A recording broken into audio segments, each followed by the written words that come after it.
Oh, everyone, we so nearly did it, and what an iconic tactical insight it would have been. I certainly would have felt like one anyway. Hope we would have done it justice. Now, Graham would have. And look, Graham, unfortunately can't be here today. It's not his fault. I just want to make that very, very clear. There was a timing change, but he sent over plenty of notes and lots to get stuck into. And what we're going to talk about this game is, look, I'm going to display things on the tactical pad that I think we all noticed, right? Arsenal in sort of really deep shape, a 5 and a 4, difficult to break down. I want to talk about why Arsenal's approach with 10 men was different to what we've done before, why it was different, why it's important. But I think what's going to get lost from this game is Arteta did something tactically very interesting, very different to what we normally see.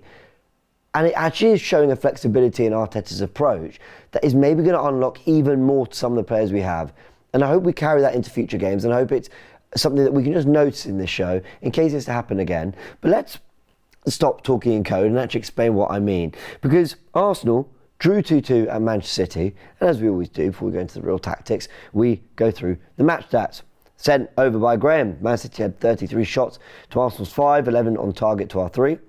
They're 77.6% of the ball, completing 647 passes, and they had an XG of 2.41 to our 1.02. We actually had about 0.96 or something. We actually had a better XG at half time when 2-1 up than they did. So our first half performance had plenty of positives in which we actually did, I think, try to press. We did try to go man-fan. We'll display that in a second on the tactical pad. And we did, I think, try and force them into errors and be aggressive. But they did kind of grow back into the game around 20 minutes in. After the Rodri injury, I think we started to wrestle momentum back in our favour and actually did really well to go 2-1 up. And I think by half time, we were looking by far the better team. Some of the attacking stats on the day: final third entries, 83 for City with 13 for Arsenal, 141 deep touches to our 12, 50 zone 14 touches to our 4. If you look at some of the defensive stats, 10 tackles for them to our 16. We intercepted them 3 times to their 2. 40 clearances for Arsenal. And how interesting is this, right? Fewer passes per defensive action for Arsenal, meaning that they engaged and made some sort of defensive action on Man City with fewer passes than City did it to us. You all know what it means. I've just butchered the explanation. The point is, it shows how quickly, how many times did City pass the ball before Arsenal engaged with them, and it seems that we actually still did that more than Man City did that to us. Now, to be fair, they spent the whole second half with the ball, so that's going to skew the stats slightly. But I do think that's aided by a first half in which Arsenal did try and actually get stuck into City, and though City again started well, the momentum was just rhythm. No one could get rhythm in the game, and it was a little bit scrappy because both were showing a really good intensity off the ball. Now we are going to take it to the tactical pad and look at the two 11s, both on a 4-3-3. I think some people expected a 4-4-2, and we know that Arsenal do look like this, out of possession. But there's one particular thing from this 11 that's worth noting. No, it's not this. Here we go. That Timber was starting a right back with Calafiori at left back. Sure, that was interesting.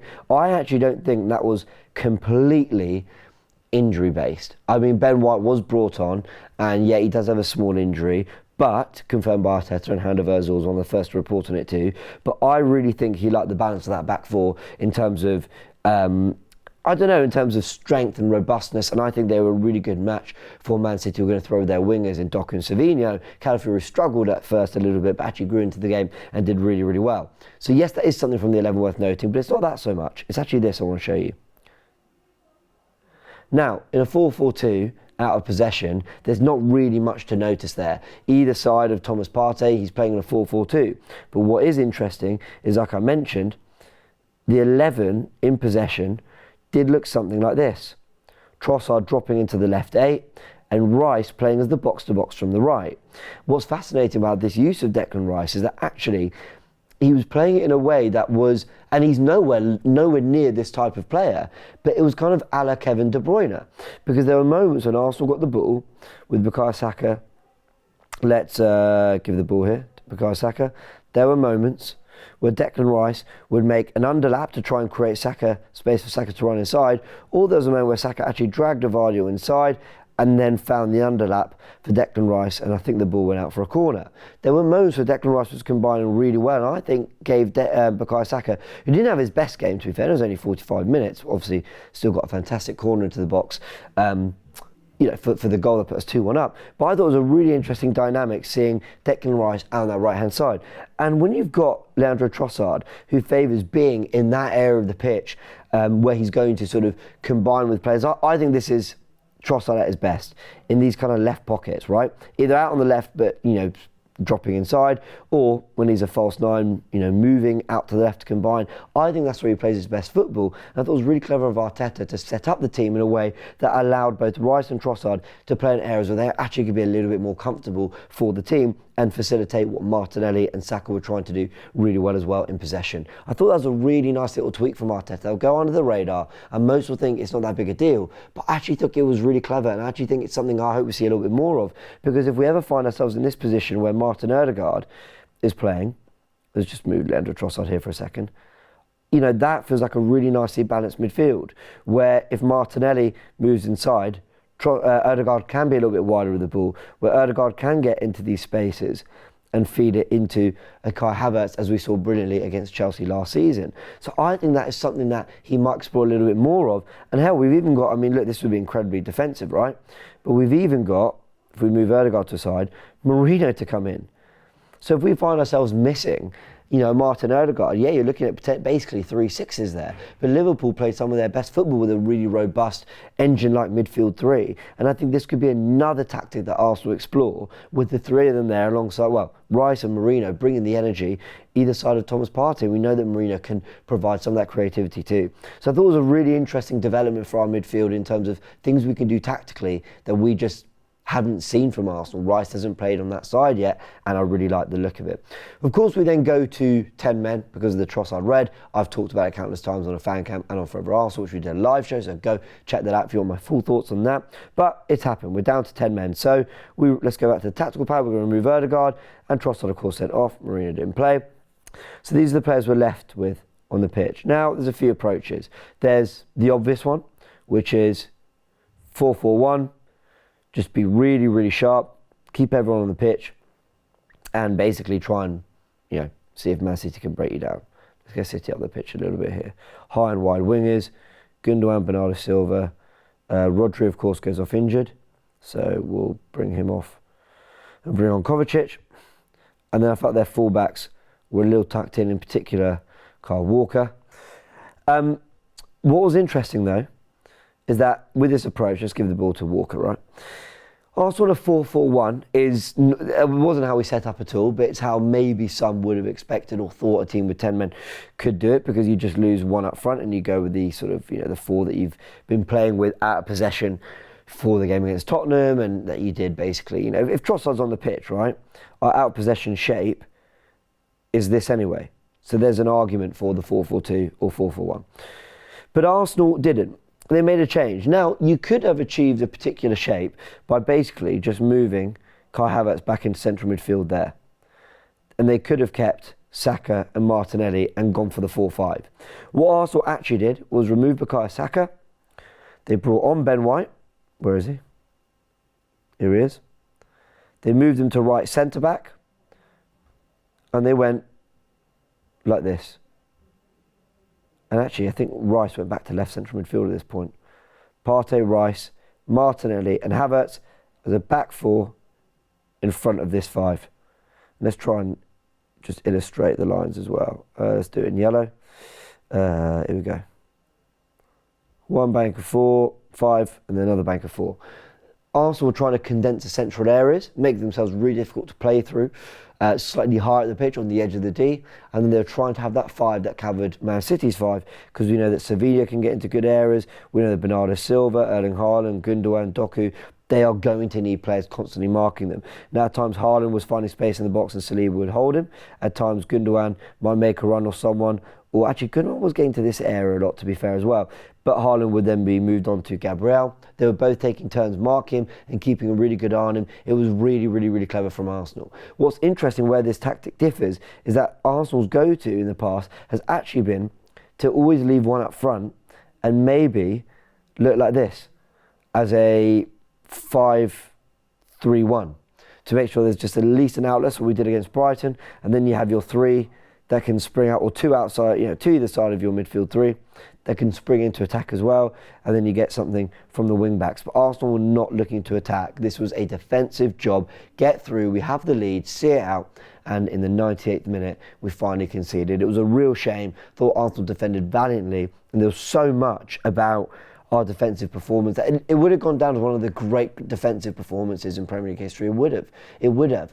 I heard Liez on his channel, More Liez, go subscribe, and he made a fantastic point. He said, look how people reflect on the Jose Mourinho performance for Inter Milan at Barcelona. Now, that Barcelona side for me is the greatest of all time, and they actually lost that game 1-0, but because they won the first leg 3-1, they went through, right? But really interesting that is kind of reflected on as one of the great performances. And Arsenal and Arteta's system and off the ball shape and the way we approach defending isn't given that same appreciation. Not in the way Diego Simeone's Atletico Madrid is. Now, maybe because Mourinho and Simeone went and lifted the big trophies and won their respective league titles and did big things that led to silverware, maybe that's what gets them over the line in terms of the respect, where you go, well, listen, doesn't matter, by hook or by crook, you did it. But I think Arteta's Arsenal will get it done, and I think people will start to reflect on this style of play as something really smart that Man City haven't had an answer to, because they haven't beaten us in 4 consecutive games. Yes, I include the Community Shield there, but you have to, right? That was a game that was played competitively at Wembley, and again, they couldn't beat us in that game, and now in 3 league games in a row, they haven't been able to beat us. And you've got to remember the context of this. Arsenal were 1-0 down after 8 minutes, so City did it. They broke a stubborn Arsenal team who had to open up at that point. And to be fair, already on the high, don't let any kind of myths take over here. Arsenal did try and press Man City. Arsenal did try and go man for man. Arsenal did try and be aggressive and take the game to them. But they just, first 10, 15 minutes, 15, 20 minutes, they had to just sort of come through it, and then they started playing. And then Arsenal, the better team, and then the red card happens and they have to adapt to that. So for me, it's not Arsenal's fault they had to resort to what they did in the second half, but when they did do it, they did it brilliantly. That first half, I think we were going punch for punch with them. No team was having chance after chance, because ultimately they're good sides with good defences, difficult to conjure much against one another, but Arsenal had the better opportunities, and I thought looked the better team, and I think could easily have come out of this with a win. Now let's go through just some interesting stats that Graham sent through. For example, Man City had 25 long shots on the day, so shots from distance. Arsenal had 1, which was Calafiori's, which ended up in the back of the net. Man City had 28 shots, with only John Stones' goal worth more than a 0.1 XG. That means they were having loads of really low quality efforts on goal that Arsenal were kind of happy to deal with. So yeah, you can look at the match stats and go, they had 33 shots and more possession. They created very, very little. They were very blunt, and I thought Man City were actually very, very poor on the day.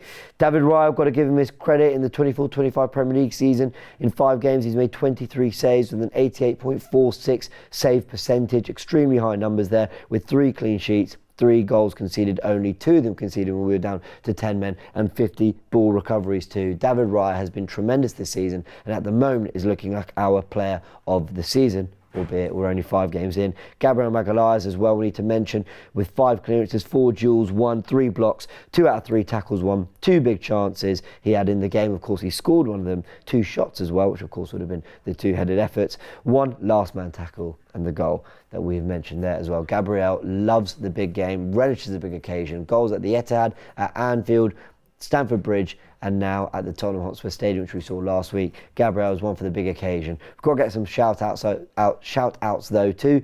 Saliba, fantastic. Timber, brilliant. And Timber went down with Havertz as one of the only 2 players, which I think is like a Premier League record or something, to have not completed a single pass in the whole game. But look at their performances. This is why I say I test over stats first.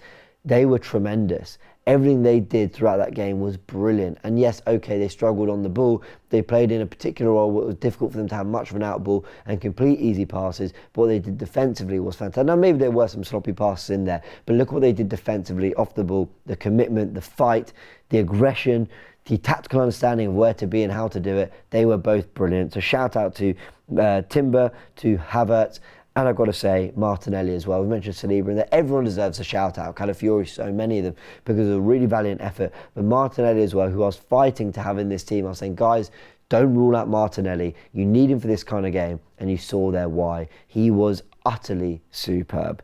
And just the last stat to end with, which I think is interesting, right? Arsenal's last 13 games against the Premier League's Big Six. That, of course, includes the traditional Big Six of Man United, Tottenham, Chelsea, Manchester City and Liverpool. Arsenal have won 8 of them, drawn 5 and not lost a single one. When we go up against our supposed rivals in the Premier League, well, I say supposed, obviously Villa in there, Newcastle, West Ham, we've built a little rivalry recently, but I'm talking the traditional Big Six, the clubs that we have been facing for the last 4, 5, 6, 7 years, competing for top 4 places, where the banter's constantly between fans.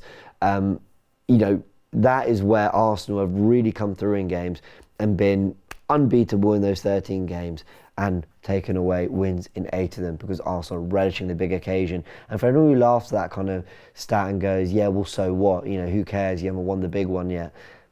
We used to get ridiculed for not turning up in these games and not knowing how to navigate the big games. Arsenal are the complete other end of the spectrum. I don't know if there's a team in the league that now navigates those bigger games better than Arsenal. And that is testament to Mikel Arteta, who was fantastic on the day as well, who has navigated Tottenham away with the injury problems, Atalanta away, and now Man City away superbly. And I just think full credit to the team. Yes, it wasn't the win, but honestly, I'm smiling today. I take positives out of that. We are only 2 points off top with Villa Park, Tottenham Hotspur away, and Manchester City away. All done and dusted. We don't have to go back there. And we're only 2 points off top. So much credit for this Arsenal team. Really, so much credit for this Arsenal team. They have done fantastically well, and now we need to try and build momentum. And it starts with Bolton, because I don't want to go out of the cup limply. I don't want some, bad day, we didn't really show up, and then we're all just there after going, yeah, well, bigger fish to fry. We're looking at the bigger, the bigger games, the bigger competitions. I understand that there are priorities, but I want silverware. I'm not looking past any silverware, and I think we need to go out there, get a good win, book ourselves in the next round and start to build momentum with some goals at home, because we've got a lot of home games now. And as Clive was saying actually on Arsenal Vision podcast, he's worrying more about the low block teams that we're going to have to break down. What we did to Man City, teams are going to do to us. What answers do we have? I'm really interested to see if Arsenal could build some momentum, like I said, and we've got the games to try and do it now. Big thanks for tuning in, everyone. Hope you've enjoyed what was a slightly watered down version of the show, but a chance to just go through a very surface level what Arsenal did. But what do you make of that Declan Rice tweak to get him to right central midfield? And is this something that we could see happen throughout games to give him a different combination with Bukayo Saka, and to give us a different dynamic down that side, while Odegaard can ball out on the left of midfield when he's back as well? Hope you've enjoyed the video. Hit the like button if you did, subscribe to the channel, and I'll see you very soon.